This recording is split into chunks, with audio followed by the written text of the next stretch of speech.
Olá, está começando o Farol da Baixada, o podcast do Sindicato dos Bancários de Santos e Região. Hoje com a Kátia Antônia aqui, que é professora da ETEC, nutricionista. Obrigado por ter vindo, por ter aceito o convite. Deixa eu já desejar os parabéns pelo Dia dos Professores, que passou recentemente. Uma profissão importante, uma profissão exigida, pouco valorizada, né? Mas vou deixar você se apresentar para o pessoal. Obrigado por ter vindo. Uma profissão que a partir dela surge todas as outras. Não existe profissão Ela sem é passar o pelo início. professor, é verdade. Exato. Todo profissional vai ter passado por um professor. Sim. Né? E aí você é professora da ETEC e nutricionista, né? Sim. Eu sou professora da ETEC, já vai fazer 20 anos. Né? E Bastante. sou nutricionista desde 90. Você escuta muito aquela coisa, você trabalha também ou só dá aula? Isso! Clássico, né? Isso, exatamente. A gente trabalha muito. Né? O professor ele trabalha, se for somar todas as horas que a gente trabalha, mas também é a situação dos trabalhadores aqui no Brasil também, né? A gente trabalha, em média, e talvez eu arrisco aí umas 10 horas diária ou mais, né? Isso Sim. é questionável enquanto qualidade de vida, né? É. Sempre foi vendido que quem trabalha muito, assim, muito, compromete muitas horas do seu dia, vai ser uma pessoa bem-sucedida. Não... Pior é que a gente só aprende isso na prática, né? Quando começa a trabalhar, você vê que, Não, na verdade, é para enriquecer vai alguém. Vai descobrir isso no final da vida, né? Quando verdade. estiver aposentando. Aí aposenta, a gente já descobriu que aposentar não é o final, né? Que a aposentadoria, ela sozinha não vai prover todas as suas necessidades e você aí tem que somar uma segunda profissão. Sim. Uma segunda fonte de renda. Mas vamos voltar para a alimentação. Alimentação saudável. A gente viu recentemente os preços dos alimentos subirem, né? Já há uns 3 anos. Teve um pico e aí deu uma estabilizada. E aí eu pergunto para você, é possível se alimentar sem gastar muito? Ter uma boa alimentação sem gastar muito? Olha, é uma pergunta... Eu não posso responder sobre o meu olhar. Porque eu corro risco de esquecer e aí não trazer aqui na pauta as pessoas que não têm acesso à informação e talvez não façam boas escolhas. Ou pessoas que têm acesso à informação, mas que são influenciadas por outras escolhas que atendem outros interesses, que não os saudáveis, né? Então, a alimentação saudável, se a gente, numa conversa anterior que a gente estava tendo, é fácil ter uma alimentação saudável? Não é. E aí... começa da escolha desses alimentos, pensar que alimentos adquirir e no supermercado, como você falou, o acesso, né, a isso que é o custo, a disponibilidade, né, se tem perto da onde eu moro, no preço que eu posso comprar, se o meu repertório de alimentos, né, o meu histórico familiar, eu tenho um repertório, dependendo do meu histórico alimentar, do hábito do meio que eu vivo, mas e aí as outras formas que eu tenho de procurar outros tipos de alimentos, né, que eu posso utilizar para ser saudável e alcançar essa tão necessária alimentação saudável. Então, fazer essas escolhas num preço acessível, em local próximo da minha residência. São muitas questões. São tantas questões, e aí saber o que preparar, da forma melhor, para obter melhor os nutrientes, variabilidade, precisa ser gostoso também, eu preciso ter prazer, né? Porque a alimentação envolve muito prazer. São várias as questões, né? Você falou em prazer, eu lembrei, eu fiquei 2 anos, por 2 vezes, vegetariano, né? E tive várias dificuldades de comer na rua. E a dificuldade, uma delas foi de sentir prazer, porque a carne animal, ela tem a gordurinha, né? Que traz um sabor que a comida vegetariana não tem. Eu tive essa dificuldade. Além do ferro que baixou, outras questões, né? Realmente, a gordura ela contribui muito com o sabor. Muito. Né?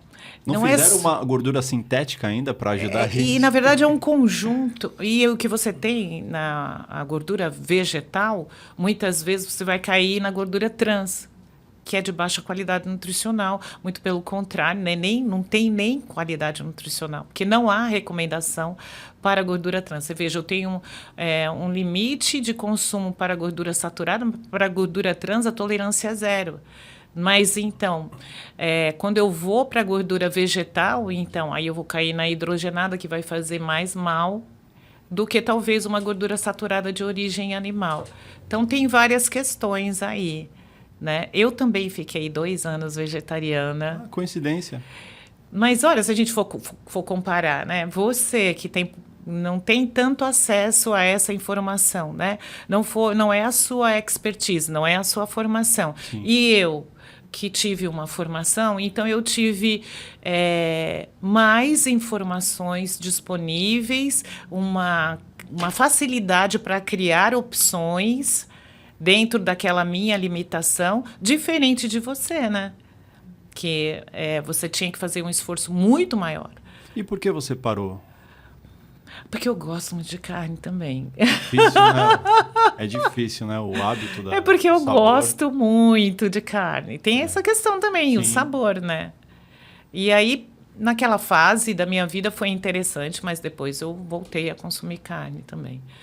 E a alimentação tem muito isso, ela é muito ligada com o prazer também, né? Você me lembrou eu ouvi já faz um tempo, não sei se você viu, acho que uns cientistas, acho que dos Estados Unidos, fazendo carne animal a partir da célula numa máquina lá e sai o bife. Não sei se você viu isso. Eu acho que seria uma saída para não ter o maltrato animal, né? E todo o prejuízo ao meio ambiente que tem a produção de carne bovina, especialmente bovina, suína.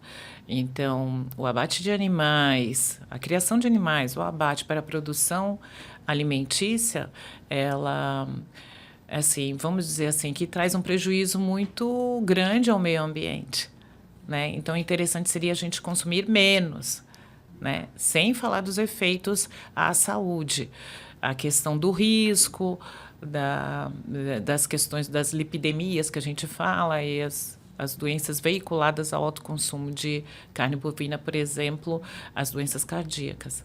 Então, seria interessante a gente consumir menos, e tem aí até um movimento, a segunda sem carne, para a gente, né, diminuir o consumo.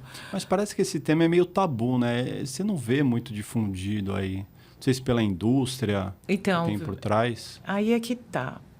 Também tem isso, né? A que interesses se atende. Na verdade, a indústria de alimentos ela é muito forte, muito potente, né? A agropecuária também é muito potente no nosso país, especialmente. E não se veicula realmente que a gente deveria limitar esse consumo, muito antes, pelo contrário, né? E algumas coisas que a gente vê que, na verdade, todo esse sistema econômico que a gente vive nos induz a consumir mais, assim como nos induz a consumir mais e mais comida industrializada, comida de mentirinha, né? Porque para somar e para agregar valor nutricional, esse tipo de alimentação, esse tipo de alimento, não contribui muito, né? Então, vamos pensar assim, na praticidade, né? Então, é bem bacana eu ir... tem várias lojas agora especialistas no comércio de carnes de vários tipos, né? Aves, suínos, bovinos, peixes e tal. Então, uma variedade muito grande dessas carnes. Temperadas, filetadas, semi-preparadas, prontas para o consumo, com aqueles temperos que você consome e fica viciado. Nossa, muito gostoso, né? Só que se a gente for ler o rótulo, e aí eu vou ver esses temperos, são ricos em sódio. Muitas semi-preparadas ou prontas para o consumo vão vir com uma carga de aditivos. E aí eu vou perdendo qualidade. Porque a partir do momento que eu aumento o consumo de aditivos, aumento o risco à minha saúde. Que aí a gente cai numa categoria de alimentos que a gente é classificado pelo nosso guia alimentar para a população brasileira de 2014. Existe? Olha, nem conheço. Não conhece desde 2014. Aí é que eu penso assim, quando eu estava pensando nessa nossa conversa, a questão da alimentação, a erradicação da fome e tudo isso, não é só restrito à produção de alimento e ao fornecimento de alimento à população. Precisa haver uma política de educação nutricional, como as pessoas se alimentar. Os dois eixos têm que caminhar junto, tanto a educação quanto o fornecimento à alimentação. São direitos básicos. Sim. Previsto na Constituição. A alimentação, por exemplo, segundo a meta da ODS, desenvolvimento sustentável. Então, mas não dá para um caminhar sem o outro. Né? E por um outro lado, esse aluno que não tem alimentação adequada não vai ter um desempenho escolar satisfatório. Ele vai ficar aquém, né? Então, os dois caminham juntos. Então, essa população precisa ter acesso? Sim, bacana e necessário. Mas ela tem que ter a informação do que fazer com isso. Né? Você está me lembrando, informação, a gente precisa de informação, educação. Eu lembro, eu sempre estudei em escola pública, né? No recreio, dependendo do que era fornecido, a gente fazia guerra de bolo, guerra de laranja, um absurdo. Então, é uma caminhada mesmo, né? E aí, o desrespeito a esse alimento, quando muitos não têm acesso, né? É verdade. Não é verdade? Mas aí são crianças e são adolescentes. Mas aí, nessa fase, porque não houve todo um trabalho de conscientização sobre isso, né? Vocês chegaram a ter? Não, ocasião? zero. Não. Zero. Não, né? Mas aí a gente começou a falar do preço, né?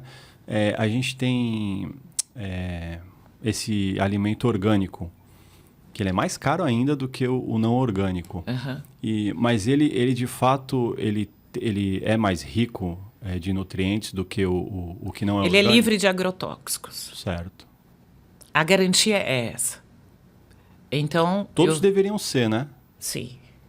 Todos deveriam ter. E de aditivos químicos, de tecnologia, espera-se que seja um alimento assim. Porque o que acontece em torno do orgânico também? Existem os selos de qualidade que vão constatar que aquele produto é orgânico. Mas se ele não tem esse selo, eu preciso confiar nesse produtor. O ideal seria que eu conhecesse. Vamos dizer que é um fornecedor de alface. A qualidade do solo aonde ele planta essa alface, a água de irrigação. Porque pode ser orgânico, mas pode vir com uma bactéria muito potente. Sim. E aí a gente tem dados assim muito ínfimos ainda sobre o número de pessoas que contraem doença que a gente chama de DTHA, doenças de transmissão hídrica e alimentar. Então, é aquele alimento que você consumiu e passado algum tempo, às vezes uma resposta imediata, daqui a 1 hora, 2 horas. Eu já conheci pessoa que foi num restaurante de comida oriental e quando foi pedir a conta já começou a se sentir estranho, né? Então, né? Foi ali. Ou você vai para casa e geralmente daí a 12 horas você começa, né? Com os sintomas que a gente fala, ou é de infecção intestinal ou é uma intoxicação alimentar, né? Por uma toxina produzida por alimentos. Então, o Brasil não investiga. É baixíssimo o percentual de investigação, de registro de casos. Você falou do rótulo e do alimento orgânico que também tem essa... Então, aí o que acontece? Como que o orgânico está nessa história? Porque se eu compro de uma pessoa que cultiva no fundo do quintal dele uma alface e ele fala que é orgânica, é livre de agrotóxico. Orgânica. O conceito de orgânico passa por aí. Mas tem alguma biossegurança ali? Tem um selo que certifica a qualidade de que aquele solo era propício, que a água não era contaminada e que eu estou comprando uma alface livre de agrotóxicos e tudo, mas eu estou contraindo uma doença na carona dessa alface. Então, o problema do comércio do orgânico é que tem essas possibilidades de contaminação com venda de orgânicos. E também eu tive um grupo, porque eu sou professora de trabalho de conclusão de curso, no curso técnico em nutrição para o ensino médio, tanto e para o modular que vai ser extinto.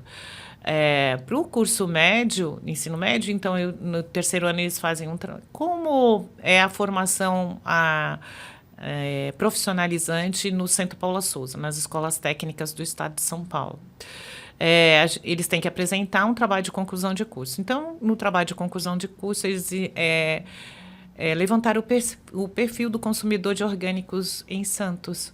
Então, eles constataram, diante dos levantamentos que eles fizeram, que a maioria são mulheres adultas, numa idade produtiva, vamos dizer, profissionalizante, nível superior e que moram na orla e brancas. Interessante. E essa produção desse público de Santos que consome... Mas não é o estudo publicado, tá? Não, o estudo o inicial, né? Dentro, fica no repositório da ETEC, mas tem esse levantamento. E esse perfil, ele se constrói dessa forma mesmo. Então, a produção que abastece aqui esse pessoal de Santos, acho que o estudo não levantou onde que é produzido. É em Santos também? Então, esse estudo não levou isso. São regiões no entorno, né? Nós temos algumas feiras de orgânicos, uma lá no Orquidário, outra na Estação Cidadania, e temos cooperativas também, né? De produtores que acabam comercializando os produtos orgânicos. Aí, se você adquirir de uma cooperativa, legal, né? Você tem uma escala maior de segurança, que ele é orgânico mesmo e é sadio. Mas e se você compra de um produtor rural e que você não... Lógico que a gente vai incentivar o pequeno produtor, mas eu preciso também ter um atestado daquela qualidade. Sim. A nossa alimentação, ela tá ligada com o hábito, né? E hábito é difícil de mudar, eu diria quase impossível, né? Como que você vê, você como nutricionista, às vezes, quando precisa fazer uma alteração na dieta de alguém e precisa mudar os hábitos? Como é que você faz? Então, eu não sou uma nutricionista clínica, né? Minha expertise é mais na área de qualidade de alimentos. Mas a gente, quando trabalha com orientação educacional, primeiro a gente procura conhecer os hábitos alimentares daquela pessoa. Nem todos os hábitos são ruins. Sim. A gente precisa respeitar crenças e valores, né? Memória afetiva. Porque se você chega e falar tá tudo errado, eu estou desacreditando todo o seu conhecimento. E alimentação é algo que passa por gerações, né? Sim. Então, eu preciso respeitar também esse histórico que a pessoa traz. Né? E, a partir dali, construir um novo saber em cima do que a pessoa sabe. Né? Nós precisamos, na verdade, voltar a comer comida de verdade. O que nossas avós faziam, né? O que nossas tias... Quando eu costumo falar com os meus alunos, na reunião de família de vocês, qual é o prato que simboliza a família de vocês? Geralmente é o mais saudável possível, porque é aquela lasanha, ou eu sou da região de Minas, um frango com quiabo e angu, que é coisa mais saudável que isso. Depende da origem da pessoa. Se a origem é uma pessoa nordestina, vamos dizer assim, aí então ela vai fazer uma carne de sol, que também é ótimo, não tem aditivos, né? Agora, a carne seca industrializada, ela tem aditivo permitido por lei, mas também para evitar outros prejuízos à saúde. Mas essa a mandioca, tudo que se fazia, o que a gente fala, verduras cozidas, refogadas, tudo isso é tradição familiar. Então, precisa se resgatar. Quando eu era pequena, meu pai foi um ex-cosipano, né? Trabalhou no alto forno, né? Uma baixa escolaridade. Então, ele era muito criativo, né? E a minha mãe também... Aliás, eu fiz nutrição inspirada na minha mãe. Porque ela sempre cozinhou muito bem, então eu admirava isso. Eu não fui na nutrição atrás do conhecimento dos nutrientes. Eu fui porque atraída pela admiração que eu tinha pela minha mãe no domínio da culinária dela, né? Minha mãe é pernambucana e cozinha super bem, mas Então. eu não peguei os dotes, não consegui pegar. Então, mas aí toda a bagagem que a sua mãe traz de lá, né? Que ela aprendeu com a mãe, com a avó e que vai passando de família em família. Então, eu busquei a nutrição por conta disso, da habilidade culinária da minha mãe. E aí, por isso que eu valorizo tanto a culinária caseira. E hoje a gente coloca, e no guia, que é de 2014, hoje nós estamos em 2024. Mas ele não é atualizado? Não, é ele que está até hoje em vigor. E veja, precisa de atualização? Não sei. O que precisa de divulgação, você, por exemplo, não conhecia. Eu nunca nem ouvi falar. Quando eu falo da educação, então, na educação fundamental, deveria ser difundido. Se ele é para a população brasileira, então, desde lá do ensino fundamental, a criança deveria aprender a fazer as escolhas dos seus alimentos. Conhecendo o guia e levando ele na prática, na sua escolha e preparo das refeições, você vai ter automaticamente uma alimentação saudável. O que tem nesse guia? É tudo que é alimentação saudável brasileira? Ele coloca basicamente o que é uma alimentação saudável, aquela que parte da comida de verdade. O que a gente fala da comida de verdade? Que eu vou preparar numa refeição a partir do alimento in natura. O que é o alimento in natura? Não passou por nenhum tratamento tecnológico. Então, eu uso muito o exemplo, vamos dizer assim, um abacaxi. O abacaxi com casca e a coroa, é in natura. Né? Então, a minha alimentação parte daí. Então, eu vou fazer uma calda para um recheio do bolo. Eu vou colocar muito açúcar, tudo bem. Então, eu vou procurar reduzir o açúcar. Mas, veja, a matéria-prima principal, o abacaxi, é in natura. Então, essa calda vai ser saudável. Ela vai ser saudável se eu diminuir a quantidade do açúcar. Mas ela já tem uma garantia, é um ingrediente in natura. Então, aí a gente vai na feira e encontra o abacaxi, supostamente, né, que eu também não tenho certeza, descascado e fatiado na bandejinha. Eu gosto. É ótimo, não é? E agora está na época, está docinho e está num preço legal. Ele é o minimamente processado. Então, ele foi minimamente processado. Ele foi higienizado, teve o descasque e o corte. E aí, só o corte e embalou, pronto para o consumo humano, ser comercializado e consumido. É o minimamente processado que a gente fala. E aí, o que seria... Então, uma alimentação rica em in natura e minimamente processados é uma alimentação saudável. Aí você vai me falar assim, poxa, aí o arroz? O arroz, ele é beneficiado, né? Então, ele tem uma secagem do grão, descasque, beneficiamento. Ele não tem a adição de nenhum outro ingrediente. Ele só é desidratado, é um minimamente processado. O feijão, o grão do feijão, eu não consumo ele assim, ainda verde, quando eu compro ele desidratado, né? Que é a forma que ele mais vai ser durável, né? Então, é um minimamente processado. A partir do momento que, por exemplo, o abacaxi, que uma indústria de alimentos adquiriu o abacaxi in natura, higienizou, descascou, picou em rodelas, mas colocou numa lata com uma calda de açúcar e vai comercializar como o abacaxi em calda, é um processado. Porque ela adicionou açúcar. Também é um processado a carne seca, porque eu adiciono sal. Ah, sim. Também é um processado uma azeitona, porque eu adiciono uma salmoura nela. Também é um processado uma sardinha em lata. Há outros técnicas de industrialização que coloca ela na lata, que eu não vou entrar aqui, né, que é mais complicada, esterilização e outros processos. Mas ali, se você for ler o rótulo, vai ter sardinha, sal, açúcar e óleo. Ela é um processado. Tudo que eu adiciono, sal, açúcar, gordura, então vão ser processados. Esse a gente fala assim, eu tenho até uma palestra que eu falo assim, esse a gente acende a luz amarela do semáforo, uma atenção.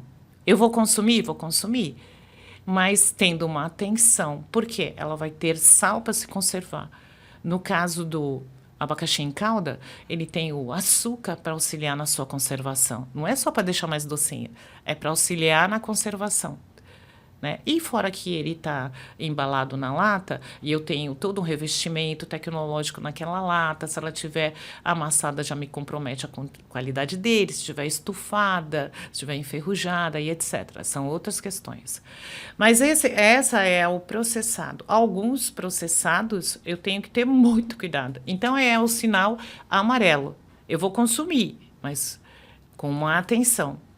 E aí, o que seria o ultraprocessado? Que é assim, nos dói o coração.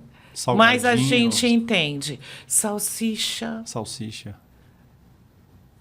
de carne não tem nada. É o subproduto de algo que foi carne um dia. E é uma delícia. E é por quê? Proposital, porque tem sabor. Porque se colocam aditivos que vão te seduzir, vou falar numa linguagem popular, vão seduzir o seu paladar e vão viciar o seu paladar no consumo daquele... É essa, né? A ideia é essa. Sim. Você consumir mais, mais e mais. E aí você pensa assim, de que origem que é a salsicha? Origem animal. Aí nós damos para as crianças achando que está dando carne para a criança. Só que está dando um veneno. Verdade. Né? São muitas informações, né? São muitos. Mas o que o guia coloca? Você me perguntou, o que o guia coloca? O guia coloca essa classificação que é chamada nova. Classificação nova. E tudo está aí. Né? A alimentação saudável ela é pautada em alimentos in natura e minimamente processados. Sim. Feitos de maneira artesanal, em casa, com seus familiares, para você comer com quem você gosta, para você praticar a arte da culinária, que é uma arte, para resgatar receitas da família, né? Tem muito disso, né? Você, às vezes acontece comigo, tô andando por aí passo num restaurante e sinto o cheiro que me lembra a infância. Nossa, cheiro da carne que a minha tia fazia. Nossa, você começa até a salivar. Sim. Porque aí você mexeu com a memória gustativa, né? E está associada a emoções, sentimentos. A maioria deles são prazerosos. Tem momentos que a gente está dando aula e a gente fala da memória gustativa e começa a puxar isso no aluno. Tem aluno que até emociona, porque vai lembrar de uma avó que não está mais presente e que você não vai experienciar mais isso. Porque você pode até procurar fazer igual, mas o toque da avó você não tem, né? Então, são coisas assim... A alimentação é muito primordial para o ser humano. Né? E aí vai o autoconhecimento e os seus limites. Você falou uma hora sobre crenças, né? Uhum. E tem um monte de crença maluca que eu acho que dura até hoje, né? Uhum. Por exemplo... comer, como é que é? Manga com leite. Então são tabus. Tabus. Não, mas tem gente até hoje que acredita que de fato faz mal, até que morre. Como é que é? Comer e tomar banho, molhar a cabeça. Já ouvi um negócio desse também. Nada explica isso. Tem um monte de crença assim. Eu imagino que para nutricionista, o ponto mais difícil seria a crença, né? Porque tem um pessoal que acredita em dietas que não fazem o menor sentido, né? Sim. E praticam. Tanto em combinações de alimentos, que aí vem de culturas antigas, né? Que comer ovo à noite vira o bucho. Né? Então, assim, desde crenças antigas, e é bem complicado, porque o que a gente coloca na cabeça talvez nos faça mal, mas por causa do que a gente pensa e da carga que a gente coloca naquilo, emocional, com medo, né? Mas não propriamente do alimento. E é um risco muito grande isso, então tem que ter cuidado, né? Com crenças e tabus. Mas não tem nenhum problema. Tanto que tem picolé feito com leite e manga. Então, pois é. Comercializado aí, né? Então, não tem nada a ver, mas depende muito. Eu tenho muito cuidado, enquanto profissional, quando eu vou desconstruir uma crença. A gente informa, mas também vai da pessoa, né? O que ela acredita ou não. E eu imagino que você deva passar por esse processo durante a aula, porque os seus alunos estão lá para aprender e acaba tocando na própria alimentação deles, né? Ou não? Sim. E aí a gente teve uma companheira de trabalho, professora também, nutricionista, que nos deixou aí, não foi em virtude da pandemia, mas foi no início da pandemia, uma perda que a gente teve, e ela brincava, né, que diz que de médico e louco, cada um tem um pouco. Aí ela falava assim, de médico, nutricionista e louco, cada um tem um pouco. Boa. Porque sempre tem uma dica de alimentação para dar. E aí, voltando à questão, agora eu lembrei, das crenças, são crenças também novas que vão aparecendo agora. Então, a gente tem as crenças antigas e as crenças novas que vão aparecendo agora. Então, é um peso muito grande. De repente, toda a população virou intolerante à lactose. Parei de comer glúten. Por quê? A maioria das pessoas fazem pesquisa própria, né? Aí nos sites disponíveis, nas postagens que o pessoal tem, nos youtubers da vida, dessas pessoas que ficam em evidência e acaba fazendo um balanço da própria vida e resolve acreditando que vai ter um resultado igual, seguir aquela pessoa e adota aquela crença alimentar. E aí, então, não, porque tal fulano falou do glúten e tal, e eu também, de repente a pessoa também começa a sentir os sintomas, e aí para de comer pão, aí para de consumir leite, mas não tem nada provado. Primeiro que também um atendimento médico de qualidade para fazer uma investigação a fundo de processos alérgicos é bem difícil. Se eu for fazer pelo sistema público, demora, né? É uma investigação que demora. E eu vou te falar sinceramente, eu acho que não sei se tem um sucesso dessa investigação.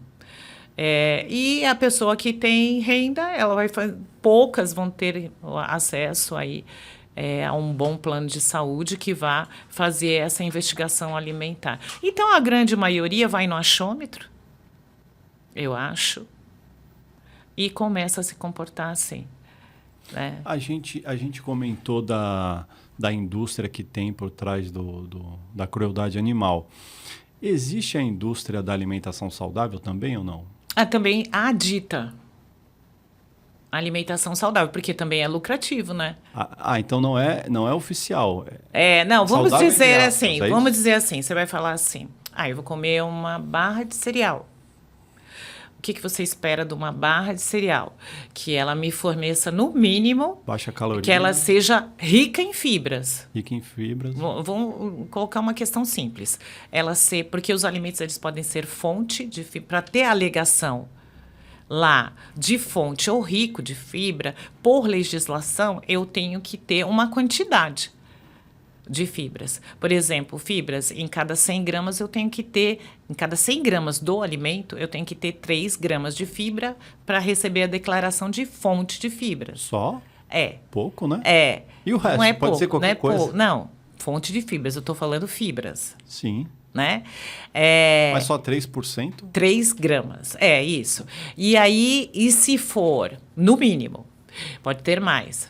E se for rico em fibras, 6 gramas. Só que a gente já foi feito um levantamento onde se vê que nem todas as barrinhas de cereal têm essa quantidade de fibra, mas tem a alegação de que é rica em fibra. Então, tá vendo? Por isso que eu não leio os rótulos. Não dá para confiar. Mas deveria, né? Tá porque errado. são fiscalizados pela Anvisa. Sim. Né? Mas deveriam ter mais profissionais atuando aí para conseguir fiscalizar. Mas não dá para você se basear só... Aí a gente vai cair no guia. No alimento que é industrializado. Se eu quero fonte de fibras, eu vou comer frutas, né? Então, eu vou chupar uma laranja ao invés de espremer o suco, vou comer aquele bagacinho amarelo, que eu tenho bastante fibra e fibra solúvel, que é bem interessante, né? Então, a gente já tem tudo, né? Na natureza, na natureza, sim. Né? Na natureza, sim. Existe, a gente estava falando da indústria, né? Da alimentação saudável. É uma coisa que eu tenho pé atrás, embora eu já vi estudos sobre a creatina. Beleza. Só que tá uma unanimidade assustadora que eu tava tomando, até parei. Eu falei, cara, tem alguma coisa errada aí, porque tá todo mundo recomendando, todo mundo tomando. Eu até dei uma segurada e, não sei, achei meio estranho essa unanimidade. Então, essa é uma outra questão que o guia vai contra. E nós, nutricionistas, profissionais da alimentação, também vamos contra. As pessoas não têm que consumir nutrientes, assim, isoladamente. Não? Aminoácidos, ômega 3, cápsulas. As pessoas têm que comer comida de verdade. Que são fonte dos nutrientes. Então, uma alimentação saudável ela é baseada nos alimentos e não os nutrientes estão aonde? Dentro do alimento. Interessante. Eu não posso pensar numa alimentação saudável ou nutriente descolado do alimento. A proteína. A proteína. O carboidrato. O carboidrato. É verdade. A fibra. Mas é muito comum isso, viu? Ômega 3, ômega 6. Vitaminas. Sim. Né? Aonde que eles estão? A fonte primária nos alimentos, né? A carne tem a creatina, né? É que tem um grau baixo, né? Para você mexer. Agora, se você é um atleta de performance, aí você precisa de suplementos. Aí precisa ser um acompanhamento especializado, né? Sim. Tem que ter um profissional por trás fazendo essa orientação. E não, igual você falou para mim que resolveu tomar, não estava orientado por um profissional, um nutricionista do segmento. Né? Dentro da nutrição tem vários segmentos, então nós temos a nutrição esportiva, que não é a minha orientação. Mas, no caso, era você ser acompanhado por um nutricionista da área esportiva. Sim. Né? Sim. Não é isso? Era esse o seu objetivo, um desempenho melhor físico, não é isso? Sim. Então. Estava treinando. Você, como professora na área de alimentação saudável, como é que você vê uma solução, eu imagino que para uma próxima geração, né? Então, aprender a consumir, comprar e fazer esse alimento? Políticas públicas que coloquem a educação saudável na educação de base. Hoje não está. Precisa. O que tem não é suficiente, né? Divulgação ampla do nosso guia. Nós temos um guia que nos orienta. Durante muitos anos, a gente se baseava em guias internacionais. Aí nós temos um guia brasileiro, que foi construído a partir do perfil da população brasileira, respeitando as diferentes regiões brasileiras. Né? Porque é o alimento que você tem de fácil acesso na sua região. E aí, por isso que essa classificação, ela parece simples, né? Mas ela é tudo, né? Porque ela parte de um alimento in natura, isso é básico, na alimentação. E a gente não se deixar seduzir pelas ciladas. Então, eu estava indo na escala do abacaxi, né? O abacaxi com coroa, o descascado em calda. Qual é a última etapa que eu devo fugir? Os sucos em pós industrializados. Eu não tenho fruta ali. O abacaxi não tem. Eu vou ter um sabor artificial de abacaxi. O sabor de abacaxi, o sabor de morango, eu consigo fazer em laboratório. Tem sabores que se faz idênticos em laboratório, mas não é a fruta. Entende? Sim. Então, e assim, a última escala que eu vou fugir, eu não vou falar marcas aqui, mas os vários sucos artificiais, sabores abacaxi. Qual o melhor suco que eu vou comprar integral? É aquele que você vai na feira e você pega a fruta e processa a fruta. É o melhor suco integral. Esse não. Esse eu não quero ter trabalho. E aí precisa saber escolher a fruta, uma fruta madura, uma fruta de época, porque se eu não for, por exemplo, o abacaxi fora da safra dele, vai estar mais caro, vai estar verde, vai estar ácido. Mas se ele está dentro da safra, igual está agora, ele está docinho, feito mel, né? Então eu vou fazer um suco de abacaxi muito potente, ou eu vou fazer uma geleia. Mas é isso. Eu acho que a alimentação saudável começa no planejamento para antes de você ir no mercado, você já saber o que vai comprar, né? Exato. Não abrir a geladeira e ver o que tem e ver que não dá para fazer nada. Parte também de saber o que tem em casa. Do que eu disponho de verba. Sim. Se a gente for colocar na balança, talvez, eu ouso dizer, eu não fiz estudos, tá? Desculpe se eu estiver sendo leviana, se eu for pensar assim, o que a gente gasta com alimentação, eu acho que beira aí uns 50% do orçamento quase. Depende da renda, é isso aí. Né? Do que você compromete. Aqui, às vezes, a pessoa não tem uma renda para comprometer tanto, né? Mas porque talvez metade da renda fique na moradia, né? Porque precisa morar, comer, me locomover para poder trabalhar, a locomoção. Então, eu tenho todos esses custos. E aí, medicação e tudo, e os alimentos. Os alimentos também, eu vou no supermercado, fico triste, né? Você pega 3 itens, passa no caixa R$100. Né? Para nós é doído, e para aquela mãe que não tem. Sim. Né? Para aquele pai, para aquela família. Outro dia eu vi uma dica muito legal na internet, apesar de ser internet, era assim, sobre como a gente pode comer saudável, né, e sem gastar tanto. O pessoal falava o seguinte, vai essa semana no mercado, vê qual que é a promoção de legume e de verdura. Pode pegar o mais barato, não tem problema. Na semana seguinte, você vê a promoção daquela semana e você consegue variar sem gastar tanto. Ótima dica. Né? Ótima dica. E aí voltando para as políticas para o futuro, você vê assim, no ensino básico, fundamental, já começar a introduzir alimentação para as crianças. Não, nós temos um grande programa social, uma grande política pública que é o PNAE. PNAE? Programa Nacional da Alimentação Escolar. Que ele, nossa, muito bem estruturado, é um programa assim que a gente deve se orgulhar enquanto brasileiro, né? E aí o princípio dele também é fomentar a produção local dos pequenos produtores, que a escola adquira de pequenos produtores. E aí vem a questão da sustentabilidade, não tem como falar de alimentos hoje, e a gente traz junto a questão da sustentabilidade também, né, do meio ambiente. Tem esse trabalho e precisa vir junto não só a educação nutricional, porque a educação nutricional também já tem nas escolas, mas como disciplina, fazendo parte do currículo. Por quê? Não é só saber escolher os alimentos. Nós precisamos aprender a nos defender dos alimentos que a gente não pode consumir. E a gente vai saber se defender lendo os rótulos. E aí você olha tudo no rótulo, menos a lista de ingredientes. Aí você começa a ler. Também tem como classificar os alimentos, se eu posso consumir ou não, pela lista de ingredientes. Por exemplo, o que as pessoas não sabem, que aquela lista de ingredientes segue uma legislação, uma resolução.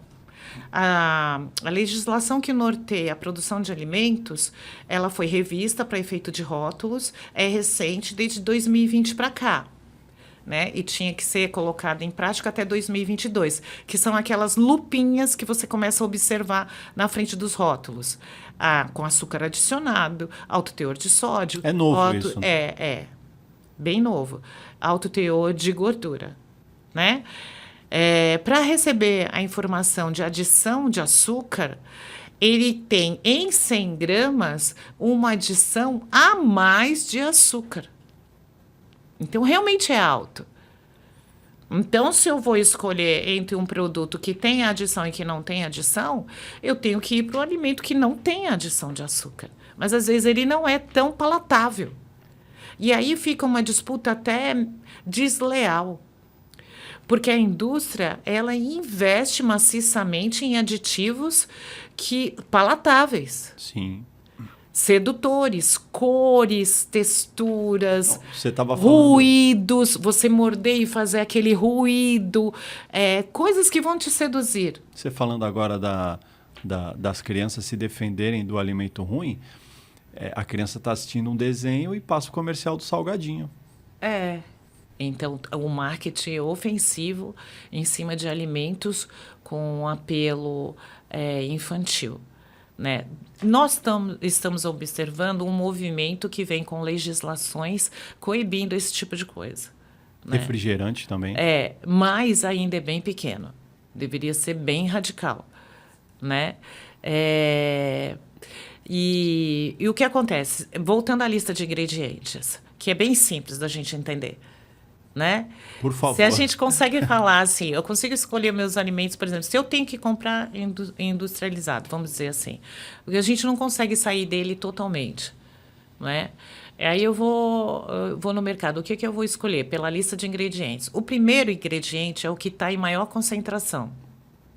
Então, se eu vou comprar um suco industrializado e ele tem açúcar como seu primeiro ingrediente, ele está mais do que a fruta. Porque a ordem é decrescente de concentração. O primeiro que aparece é o que está em maior quantidade. Interessante. Aí depois vem decrescendo. Vamos pegar um suco fictício. Aí ele tem açúcar, abacaxi, gostei do abacaxi, né? Do abacaxi, alguns misturam maçã, ok. Aí misturado abacaxi com maçã, para complementar. Maçã. E aí depois vem uns palavrões antecipados pela função. Antioxidante, palalalala, né? Antioxidante, acidulante, tudo anti. Vem depois, ele precede o aditivo. Então corra desse produto. Então, esse produto, ele não faz bem à saúde. Bom saber. Né? Então, se as pessoas conseguem se defender minimamente com relação a isso... Sim.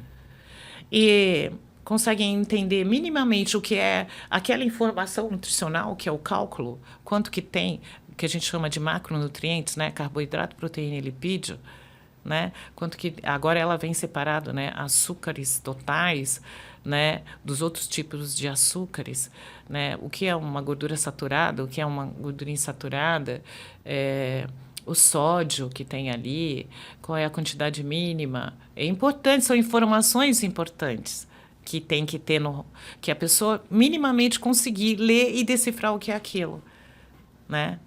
Assim como eu acho que também remédio, bula de remédio, né? Coisas que a gente precisa saber interpretar os rótulos, não só alimentícios, mas os outros rótulos. Né? A gente faz a coisa sabendo uma educação moderna, uma educação para o mundo moderno, o mundo contemporâneo. Sim. Eu acho que eu colocaria assim, interpretação de rótulos de uma maneira geral. Num primeiro capítulo, alimentos. No segundo, drogas, aditivos, medicações. E outros rótulos que são importantes também a gente ler, né? Sim. Aquilo que está em letra miúda e que a gente não consegue ler, né? Até isso a legislação prevê. o tamanho de letra que tem que ter no rótulo de alimentos. Senão a gente não enxerga. Exato. Agora a gente já tem uma legislação que está com uma presença forte, avisando sobre substâncias alergênicas, né, que possam ter nos alimentos. Isso é um movimento importante. Mas é ainda muito pequeno. Então, eu acredito que uma educação de base nesse sentido, mas e a população adulta que está aí? Precisamos de políticas públicas no sentido de informar essa população. E precisa de mais movimentos proibindo a produção desses ultraprocessados, na verdade. Eu acredito isso. Não sei se é possível. É uma luta, né? Acho que mundo capitalista. Não é para amanhã, mas no mundo capitalista. Eu sou livre para produzir o que eu quiser. Caramba, mas se é nocivo à saúde... Né? É bem isso. Esse é o tom, né? Vou finalizar com a última pergunta. Sobre esse guia que você falou, ele é público? É público, está disponível. Qual é o site? É só, eu não vou me lembrar agora, mas só você colocar. Do governo, né? Guia Alimentar para a População Brasileira 2014. Já vai aparecer. Aparece o formato dele de bolso, de tudo. E assim, é um documento grande, talvez as pessoas não tenham esse tempo, mas quem tem esse tempo de estudá-lo e compreendê-lo, como ele funciona, e vai consultando. Em um dia. Ele é base para várias produções científicas, né? Artigos científicos na área de comportamento alimentar da nossa população. Tudo parte dali. Sim. Né? Então, e a nossa alimentação escolar também tem legislações novas, desde aí do período da pandemia, né? Que tirou da alimentação escolar os ultraprocessados. Ele já é ótimo. Então, por isso que eu falo, a nossa alimentação escolar ela é ótima. Sim. É muito boa. Então, isso já foi tirado da alimentação escolar. Só que tem crianças que comem comida de verdade somente na escola. Tem aquelas crianças que ficam o dia inteiro e que vão no final de semana e, coitada, a família está em situação de vulnerabilidade social, não tem como prover aquele alimento para a criança. As crianças chegam famintas na segunda-feira. Ou aquelas que têm, mas talvez a alimentação não seja a prioridade, ou talvez o conceito que a pessoa tem de alimentação saudável não seja bem uma alimentação saudável. Né? Então, a gente trabalha tanto, há uma sobrecarga de trabalho das pessoas. O Ale colocou tá ali, aqui, ó. Tá ali. Isso, muito para obrigada. A população brasileira 2014. Isso. Muito bom. Isso. Legal. Isso mesmo, muito bom. Valeu, muito Ale. obrigada, viu? E aí, veja, a sua rotina de trabalho. Você trabalha e vamos colocar o transporte, né? A locomoção. Mesmo que você cumpra lá uma jornada de 8 horas de trabalho. Você sai de casa 1 hora antes. A nossa cidade está com um problema de locomoção terrível. A gente tem que sair bem antes. Você vai chegar bem depois, cansado, exaurido. E ainda, se é uma pessoa que não tem o hábito de pensar no que vai comer, eu tenho esse hábito. Porque é a minha profissão, porque eu gosto muito. Eu sempre coloco a alimentação como prioridade na minha vida. Então, mas se é uma pessoa que não tem esse hábito, ainda vai pensar o que ela vai fazer, ou talvez não tem na geladeira, ou tem que sair para comprar, ou eu não tenho dinheiro. Ontem eu saindo da ETEC, eu estava observando um trabalhador. Deveria ser trabalhador com uma roupa de empresa e tudo, atravessando a rua por meio de 15, 30, 16 horas. Ele estava na mão comendo o quê?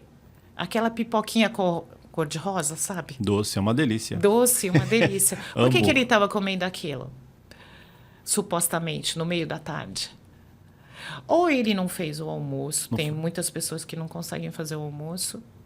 Tem muitas pessoas que fazem uma refeição só por dia. Ou 2 no máximo. Ou até 3. Né? Ou ele tinha que comer algo no meio da tarde. E o que tinha de mais fácil acesso. E barato. Porque é barato, né? É bem baixo custo. Aquela pipoquinha. É saudável? Não.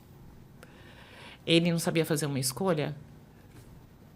Será? Boa pergunta, Talvez ele sabia fazer uma escolha, mas as condições dele são tão precárias, o mundo do trabalhador é tão precarizado, que o que ele tinha na mão era aquilo. E isso me entristece. Sim, sim.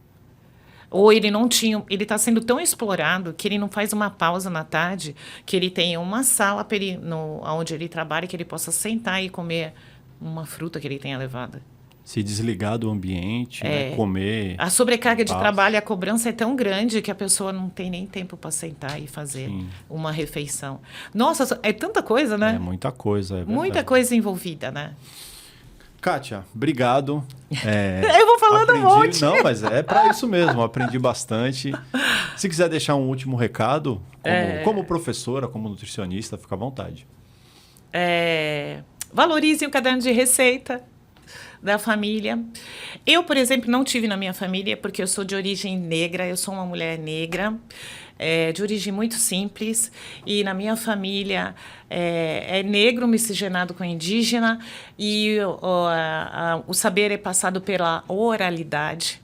E tudo que eu sei de culinária que minha mãe me passou foi na oralidade. Então, o caderno de receita, na cabeça. Ele não precisa ser necessariamente ser físico, ele pode ser oral. E foi assim que ela passou para mim e ela passou para o meu filho, tá?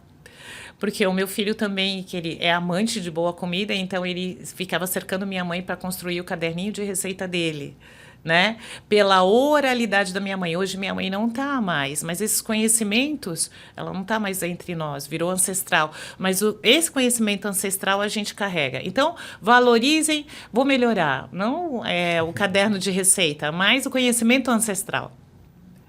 Sim, né? Sim. Comida de verdade. Aquilo que você falou, aquela dica de ir na promoção do supermercado, ótimo. Vá na feira, num horário mais do final da feira. Há uma questão também que a gente não teve tempo para trazer aqui, que é o desperdício de alimentos. Então, a produção de alimentos hoje há um desperdício muito grande. Tem estudos e estudos falando sobre isso, né? A utilização integral, utilização de plantas não convencionais, que a gente não conhece, que podem ser bem utilizadas para alimentação, né? Então, tem até uma frase, desembale menos e descasque mais. Já ouvi, é verdade. Né? Então, utilizar os alimentos na integralidade, colocar na frente o valor ancestral, né? Acreditar que é sempre bom aprender uma nova arte, uma nova prática, e por que não a culinária? Verdade. Resgatar o prazer de separar este tempo para fazer a própria refeição. Eu estou me alongando, eu vou só terminar. Eu tive um conselho de uma pessoa que eu praticava, eu sempre fiz caminhada na praia, e essa pessoa é praticante de atividade física, e aí ele falou assim para mim: eu faço atividade física, o resto eu adapto. Eu gostaria de terminar hoje falando assim, que se a gente quer fazer atividade física, a gente faz atividade física, o restante a gente adapta, a gente se alimenta bem, o restante a gente adapta, a gente dorme bem, o restante a gente adapta. Mas esse ainda é um sonho utópico para a nossa realidade no mundo capitalista que a gente está. É verdade. E quem conseguir seguir as suas dicas, a gente sabe que o resultado é garantido, que é a saúde, né? Então, tem resultado. Ou parcialmente, né? Porque nem tudo é garantido. Nada é garantido. É uma Nada promessa, é fixo ou permanente. Sim. Nada é garantido. Mas Você pelo menos a gente vai saber que a gente fez um movimento no sentido. Caminha na direção, No sentido isso aí. porque tem fatores genéticos, sociais, a convivência com quem eu vivo em casa, sabe? Várias coisas. Sim. Obrigado, Kátia. Valeu. Obrigado a você que Muito obrigada pela oportunidade. Acompanhou até aqui. Não deixe de curtir, compartilhar e fazer os comentários, as perguntas que a gente responde. Até uma próxima. Obrigado.